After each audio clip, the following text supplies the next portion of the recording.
It's a live podcast.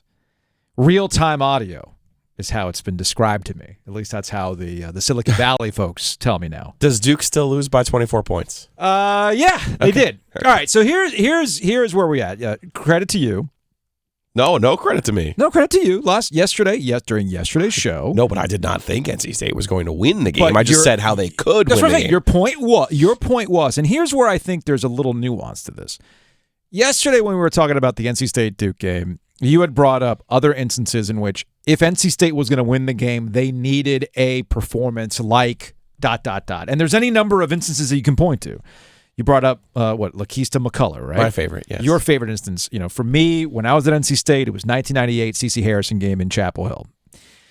Dennis Smith Jr., the game that never happened at Cameron Indoor Stadium, the dunk that never happened, right? You brought up Al Freeman. There's any number of instances you can point to where a guy was the hero for the day. But I don't think last night was that. I really don't think that's what last night was about. Okay. I thought last night was two things. It was NC State showing you what they can be capable of if everybody's locked in. It wasn't one guy last night. It was really three guys and some complementary players. Terquavion Smith, who you pointed out yesterday, would have to be the guy who drops 40 points or 35 points. He was part of it. You know who else was part of it? Jarkel Joyner. But you know who also really got things going? Why did I go last night, Joe? The big boy. Why did I go last night? DJ Burns. I wanted to watch DJ Burns versus Ryan Young. Saddle up against Ryan Young. Hell freaking yes. I think Ryan Young is a slept-on contributor at Duke right now, okay?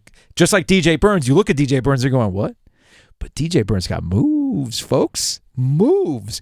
And I know that Kevin Keats, head coach at NC State yesterday, was kind of joking about Burns' second half performance, where he put the I forgot who it was. I think it was it Filipowski. He put the shimmy on, the step back floater. It was pretty. But that was a grind early on. I think the first 3 minutes there was no scoring whatsoever. And Keats did mention in the postgame last night that I get worried. I'm paraphrasing here, but he's like, I get worried about my team when the scoring is not happening. Who got things going? Burns. DJ off the bench. freaking Burns off the bench. I know you were yelling at one point all the way up from the fifth floor about, hey, take advantage of the mismatch with DJ Burns and Ryan Young. And they absolutely did, and that's what got the ball rolling. And that's where Terquavion Smith and Jarkel Joyner stepped up. Anytime Duke looked like it was going to try to make a little bit of a chip away at the lead, well, what happened? Those two guys had their own personal runs along the way. So if NC State is going to make anything of this season, and in retrospect, you look at their losses in ACC play, their losses in ACC play are to teams that are a combined 11-1. It's been a weird ACC season so far. That's what State's capable of. But here's where we get to part number 2 about this. Joe, how many NC State Duke games at PNC Arena have we seen play out like this, and then nothing comes of it? Certainly the next game becomes an issue. Right. Yeah, and it can't be just a one-off, I think with Mark Godfrey's teams, they use that big win as a resume builder for an NCAA tournament berth. We've seen Sidney Lowe, maybe even Herb Sendek win those games, and it doesn't amount to much. So that's what Kevin needs to do. They need to make sure, Kevin Keats needs to make sure that this isn't just a one-off. Yeah. You're right. It wasn't fluky in the way that they performed. Their backcourt's outstanding. It absolutely is. Bill Self said it after the 80-74 Kansas win over NC State back the day before Thanksgiving down in Atlantis. That Jarkel Joyner and Terquavion Smith are athletic and speedy, and they're a handful. But that's also what Kevin said to them before the game yesterday. Like, we need you to be great. Mm-hmm. And we need you to, what happened at Clemson can't happen. You got to play. You got to embrace this moment. You have to embrace this opportunity because it was a Q1 game for NC State. And as I said to Kevin, now you're 1-1 in must-win games this year. Will it be a Q1 when it's all said and done, though? Well, it's hard. The math, it's hard to knock the early bath out of whack. Yeah. Look, that's certainly, you would hope that's Duke's low point of the year. They were not the aggressor. They were not tough. No. They were bullied by NC State. Right now, they lack direction. They lack leadership. They lack a cohesion. They lack guys knowing what their roles are. Yeah. They look young. They look lost.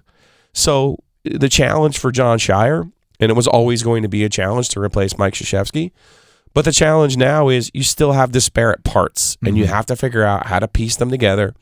And as a coach, Your number one job is to make sure everyone knows their role. Mm-hmm. Jeremy Roach, I thought at the beginning of the year, was the bus driver. Right now, they don't have a bus driver. They don't. That's a problem.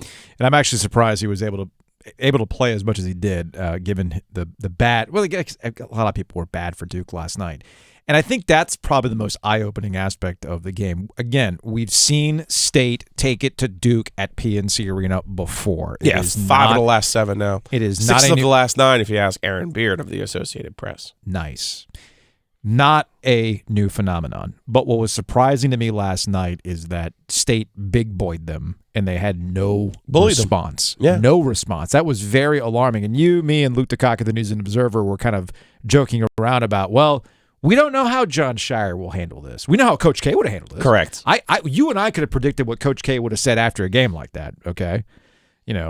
Any number of cliches that Mike Krzyzewski's talked about, we can make the jokes about when they got back to Cameron Indoor Stadium, all of their gear would be outside the locker room after a performance like that.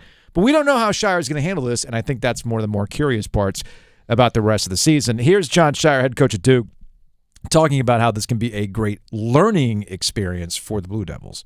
It's hard to have great perspective right now when you're in the moment, and you're disappointed, to say the least, with the loss.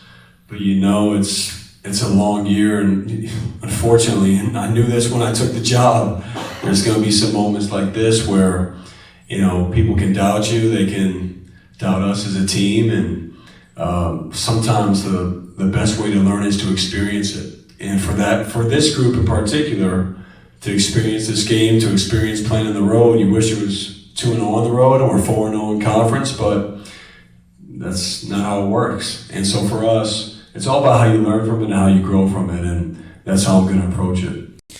That's John Shire, head coach at Duke, for on what their learning experience is about. All right, back to State. What happens going forward? Again, NC State has been in this position before, where they take advantage of an opportunity against at least numbers-wise, a good Duke team. What do you do after that? They've got Virginia Tech on the road this Saturday. That's desperate 1-3 in the league, Virginia Tech. Yes. We both know how this will probably go. We then follow that with a game. It's a week. Now they get a week off after that, and they get Miami back here. Yes. They owe Miami.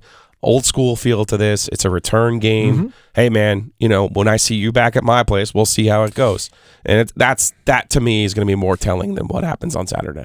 Followed by Georgia Tech, a game you can't lose, even though Georgia Tech was feisty last Josh night. Pastner He's had his number. Kevin Keats' number. And then you have the game against North Carolina in Chapel Hill on January 21st, which, however you feel about North Carolina, you need that win on the road with a good numbered North Carolina team. So, we talked about opportunities yesterday. That was opportunity number one. They cashed it in. Now, don't blow it. If you're going to make the NCAA tournament, you cannot blow what you just did last night, especially given the limited number of opportunities you have left in the ACC. But it's funny. It looks like Kevin Keats, after you have kind of pestered him on things. I've never been more proud of anything than in my whole life. And this was brought up without any sort of prompting. He just shouted you out last night during the press conference. Here's Kevin Keats, NC State head coach, on look, the old-fashioned thinking was if I got to 10-10 in the ACC, I was tournament bound, but that is not true anymore. You look at basketball games now, it's 31 games, and every team has a quad associated with it.